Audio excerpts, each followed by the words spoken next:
2024 Preakness Stakes has arrived. Trust the Profits is proud to be sponsored by Game of Silks. Go to silks.io to get in the game. Real ownership, real races, real rewards. Welcome, horse racing fans, to the Preakness edition of Keats Cash Plays, where we look for value play horses, hopefully to spice up those exotic payouts and to add to that bankroll on the big race day. And my name is Keith, and you could find me at the handle Each Every Stride on X Twitter.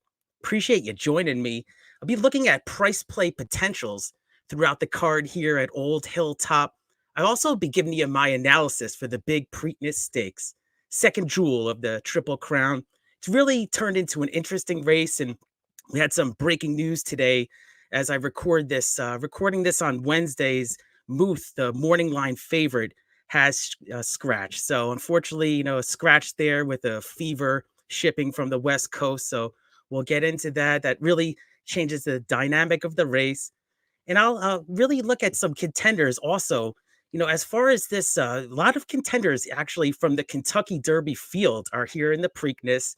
We have Mystic Dan, the Kentucky Derby winner, who will be drawing a lot of attention now, especially with the scratch of Muth. And we also have a few new horses on the scene as well that I'll go over with you. And before we get into all that, just wanted to recap. We had an excellent Kentucky Derby show here on Keats Cash Play. So let's review that real quick. Got Seize the Gray. So this was the Pat Day Mile winner. He's actually going to be in the Preakness Stakes coming up here on Saturday. So I'll go over Seize the Gray. But had a nice play here. Just thought the horse really fit this race right and paid $20.84 to win, $7.94 to place, and $5.16 to show. And also, he had the Churchill Downs Stakes, a grade 1. Hear My Song was a cash play here on Keats Cash Plays. Now, this was a horse that finished in second place at 20-1. So really nice place payout there of $18.86 and $10.10 to show. And as far as that, if you bet $2 win place show on every single horse, we had 4 horses total. So if you turn that, you actually turn that $24 into $62.90. So it was a really nice bankroll builder on the big day, and we're gonna move that forward now. Great. So let's take a look a little bit further here. I got some nice price play potentials I want to go over with you. Let's talk about these value play horses. So let's get right into it. Remember to hit the like button and subscribe to Trust the Profits. So let's take a look. I'm actually going to start out with race number 3 here. This is an allowance event, a purse of $54,000 for 3-year-olds and up. I actually like a horse that's a 3-year-old here, so he's going to be facing older rivals. And with that being said, he actually gets a weight allowance, which I like. So a little bit of a weight break there. So let's talk about this number 3 horse, Prado Road. So this is race number 3, Saturday at Pimlico, the big race day for the Preakness Stakes. Now, this horse is trained by Brittany Russell and will be ridden by Irad Ortiz Jr. So you pick up the top jockey there, track the services of Irad. And as I mentioned, you're getting an 8-pound allowance weight break here against the older rivals. So that's the condition. This is a 3-year-old facing a lot of older rivals who are carrying more weight. Like that angle there. And this horse seems to be kind of trending in the right direction for me. Now, has raced twice here, raced twice in March. And I thought it was important that this horse actually got a break there in April. Didn't race in April, but comes back forward on the work tab. Was 2 out of 24 horses here, that, as you see. Yep, 2 out of 24 horses and a 48-2 time on May 10th. So that was a good workout there. Now, I could see a situation where this horse gets a nice trip. So let's talk about some of the rivals here. We got Miramati. You probably know that this horse is named after the track announcer there, Santa Anita. So Miramati is back at the races. This is for Bob Baffert and Juan Hernandez, 7-5 morning line favorite. This horse is going to show speed. He's adding Lasix. So, a lot to look at there. I think this horse is going to be sent Now we have the other Brittany Russell horse here. Let's take a look at this other horse. And this is Magic Express, the second morning line choice, also trained by Brittany Russell. So this horse is going to show speed too. I think it actually sets it up for the other Brittany Russell here nicely. Now, Brittany Russell is doing so well right now. She's 28%. Actually, with this angle here with Prado Road, she's 28% trainer off of this 57-day layoff. And the barn is doing so well right now. Now, as I record this, she's had 6 wins out of her last 15 races and has already won half of her entries at Pimlico. Now, I know the Pimlico meet just started, but really nice. And then she actually had a winner today at Delaware Park, I saw. So Barnes doing so well right now. And with Prado Road, best Brisnet speed figure to date is at this 6 furlong distance. So this is race 3, Saturday at Pimlico. Now, granted, I know that that was when he broke the maiden in a claiming event, but I just see some upside here. This horse is really training well, and I hope the price I can get 8-1. Now, I know Irad's probably going to attract some money there, but give me Prado Road. So this is the number 3 as a price play to start us off here on Keats Cash Plays. And I'm going to be looking right at the next race, race number 4. Might have to put a little daily double together here. So let's look at my next pick here. This is, price plays. We're really trying to spice up the exotics and get these price horses in the money. So this is the Ski Pat Stakes for a purse of 100K for fillies and mares, 3 and up, going 6 furlongs, 10-1 morning line. Flavian Pratt is aboard and trainer Phil D'Amato. Now, I always feel like I'm attracted to horses that Pratt's on. I feel like he's done well for me the last few weeks. I've had a couple of winners with him, and same goes for this episode of the Cash Plays. Now, as far as this horse, it always seems, to do well. Now, let's see. We got first career dirt race was April 26th. So let's look a little further here. Yeah, this is a all-weather synthetic specialist. Now, she broke slow in that first dirt race here. It looks like, yep, we got Keeneland on April 26th going 7 furlongs. Now, she broke slow, rushed, and then faded. This is when Joe Talamo was aboard in the irons. Now you get Pratt, so you get get the jockey upgrade here. And I like the cutback to 6 furlongs, second time on the dirt. Now you got a lot of in the money finishes here. I mean, look at this. Let's scroll across here real quick. Yeah, we got like, second, first, second, second. Now the 5th was that last race, first time on dirt. So, I think that was a learning experience, kind of a speed and fade angle there. And you get the upgrade there with the jockey. Now, trainer Phil D'Amato, he does well actually in non-graded stakes. So this is a non-grade stakes placement here. He's hitting 23%.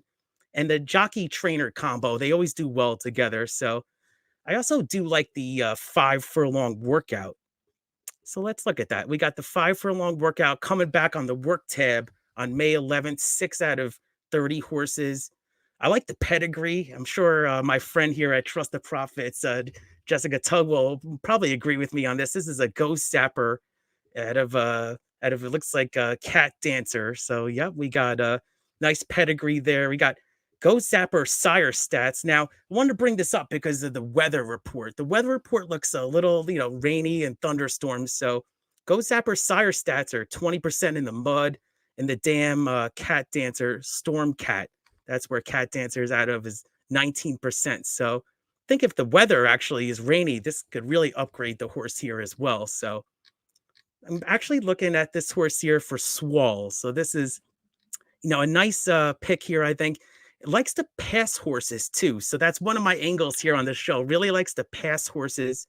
And other than that last race, so this is the second time dirt, hoping to get some kind of a stalking mid-pack and pounce trip, hopefully near this 10-1 morning line. So this is race 4. Give me the number 7 Swall.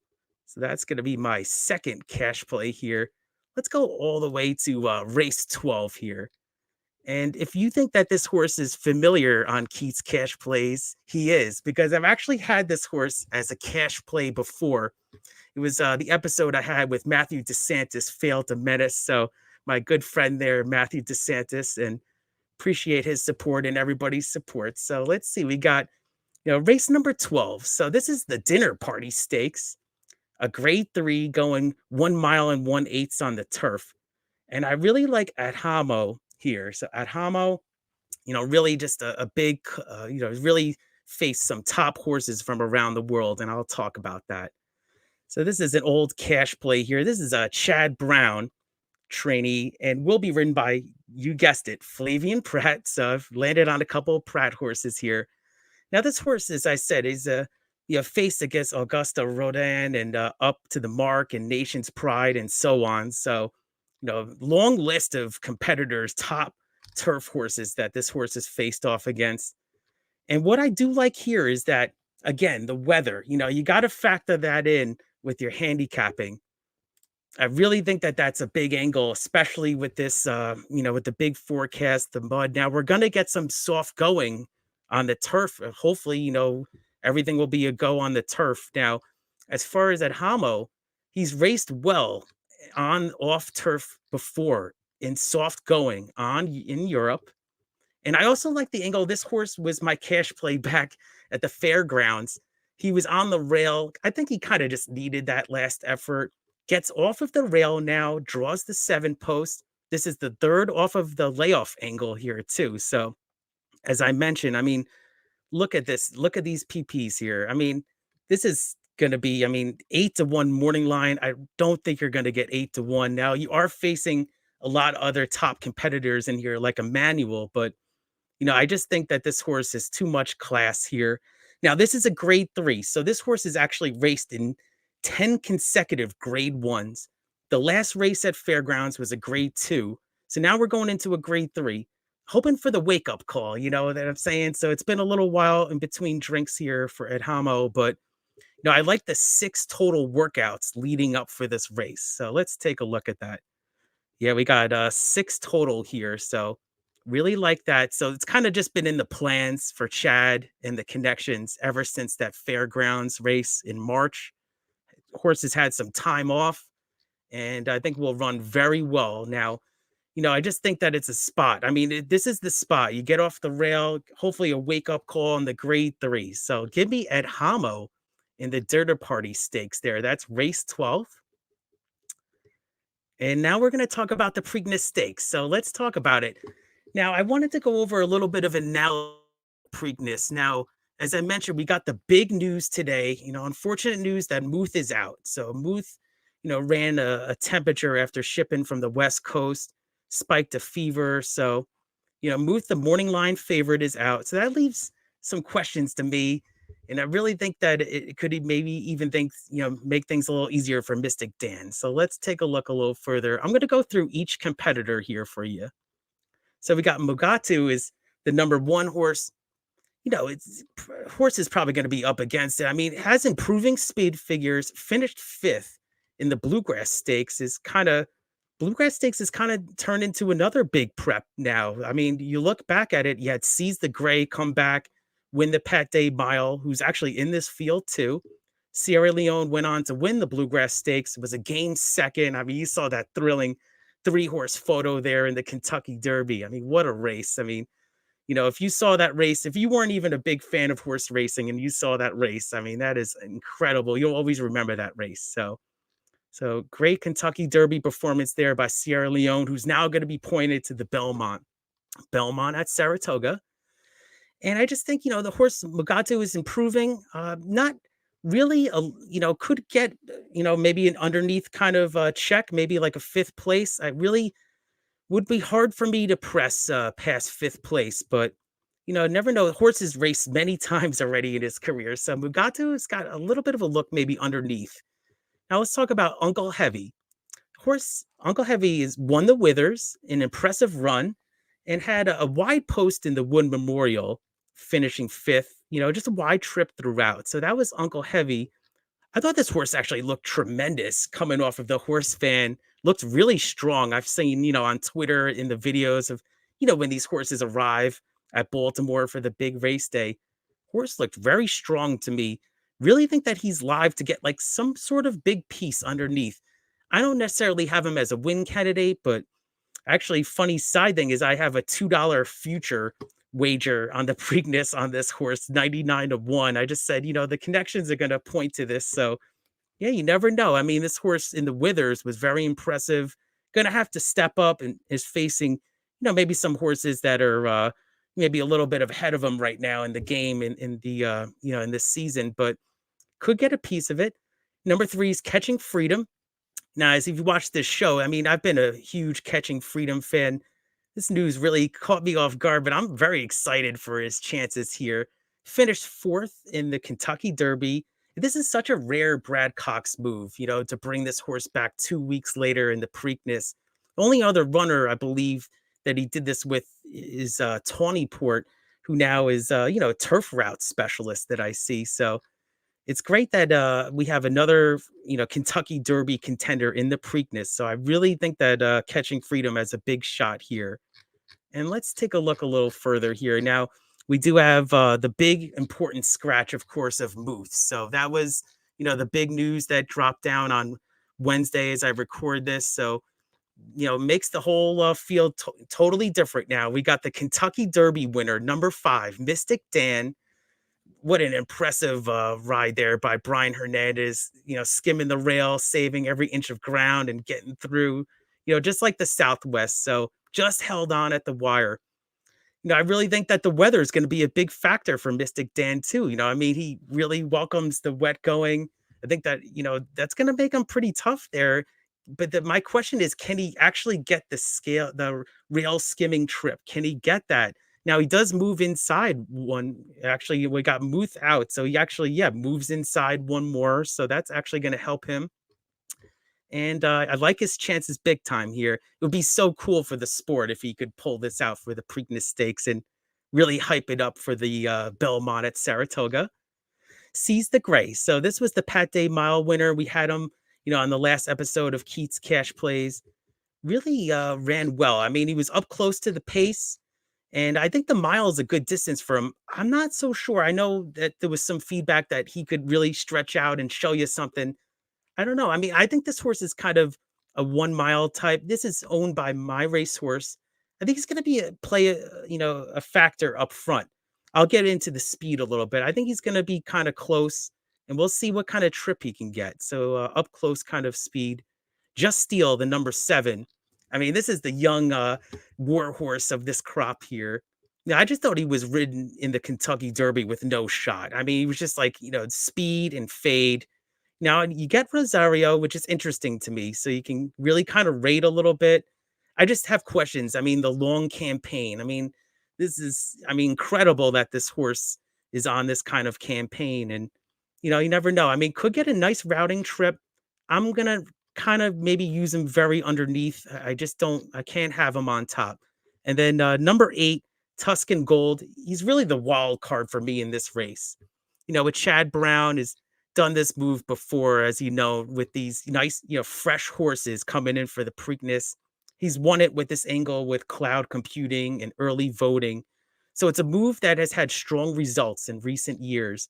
Lightly raced horse, going to have to step up. I don't know what the mud or the track going is going to maybe, I don't know. It's going to play a factor for everybody. I mean, Mystic Dan's probably going to love it, but this horse is lightly raced. I think he's very live in this spot. I like the post for Tuscan Gold, versatile trip outside, and can really kind of pick his spot. Now, Imagination is the Bob Baffert runner, now the lone Bob Baffert runner because of the Muth scratch. Going to be interesting. I mean, this horse is going to just, from the 9 posts, I think he's just going to kind of gun to the lead. Frankie Dettori aboard. Be kind of cool if Frankie Dettori could win a Triple Crown race too. Now, this horse, Imagination, is he going to try to wire the field? I mean, we saw it with, last year with National Treasure. So it's going to be probably the same kind of tactics. It'll be interesting to see if a jockey now decides to kind of, challenge Imagination up front. So with that all being said here, I'm actually going to stick with my Kentucky Derby horse, Catching Freedom. I really just think I wasn't expecting this kind of move from Brad Cox. I think the horse is really live. The scratch of Muth kind of changes the dynamics of the pace a little bit, which could actually downgrade Catching Freedom. I'm hoping for more of an up close kind of trip from Flavian Pratt. And another thing I noticed about Catching Freedom is that he actually likes to race outside of horses instead of inside. Now, he has gotten trips, for example, in the Smarty Jones, where he was inside and angled out, saved the ground in the Louisiana Derby, angled all the way out, hoping for the same kind of trip here in the Preakness. Now, the placement's interesting to me that this news came out. Sierra Leone went to it's going to be going to the Belmont at Saratoga. Maybe that was part of some of the decision making. Is, Sierra Leone has finished ahead of this horse twice. So maybe there's something to kind of, not be in the same race as Sierra Leone. And the Louisiana Derbies turned out to be a very interesting, important race. I mean, you have Antiquarium is going on to win the Peter Pan Stakes. And you even had, in New York, and they even have Honor Marie and Resilience. Both I thought actually ran okay in the Derby. I mean, Honor Marie had such a bad trip and then got pinballed in the beginning and finished pretty well, I thought. And then Resilience with a nice, believe, fifth or sixth place finish there in the Derby. So come out to be a live race, but give me Catching Freedom. So let's go over my picks here. So this is Keats Cash Plays, 20th episode of Keats Cash Plays. So I've made it to 20. I'm gonna be, trucking along, going for 20 more at least, and so on. I'm not gonna stop here. So I appreciate everybody's support. It's always so much fun trying to find these price play potentials. So got race 3 going 8-1 morning line, Prado Road. Really think that it could be a nice upfront kind of trip, kind of off of the speed there. It's 6 furlongs, so nice post to work with there. Race number 4, 10-1 morning line, Swall, the number 7 horse. I think Flavian Pratt is the key to kind of get this horse out of the gate. She's been breaking slow in the past and can do well and kind of trip out there. Race number 12, the Dinner Party Stakes. A lot of classy horses here in this turf race. 8-1 morning line at Hamo. Like this horse. Think that's going to be the wake-up call finally here in the Grade 3. In the Preakness Stakes. Now, you're going to think I'm crazy. I went with the almost like a straight superfecta here. I went 3, 8, 5, 9, 2, 7, 2, 7 kind of at the end there. Really think that the 8 horse Chad Brown with Tuscan Gold is going to be live. Mystic Dan, of course, the Kentucky Derby winner. It's got to be well respected. Got to think that he's probably going to go off the morning line favorite. In my heart, I'm really rooting for this horse to win. That'd be great for the sport and great, to get eyes on the sport in the media. And then some underneath plays. Imagination, I don't know what the track going. I don't know if he's ever really run in the mud before, but those PPs, but I don't know. I mean, I think the speed's going to be good. I think it's still a tall task for this horse to kind of wire the field in this kind of classy field still, even without Muth. And then I was kind of sprinkling, Uncle Heavy and then Just Steel underneath. So I hope everybody has a, very profitable Preakness. Appreciate you joining me on Keats Cash Plays. It's going to be a great race still. Unfortunate news with Muth scratching today, but still think it's going to be a very competitive race. Hope you enjoy it and, make all your wagers a winning one. And, let me know who you like in the comments. And, remember to keep cashing and, keep moving along and cashing those tickets. You take care now. Bye-bye. Bye-bye.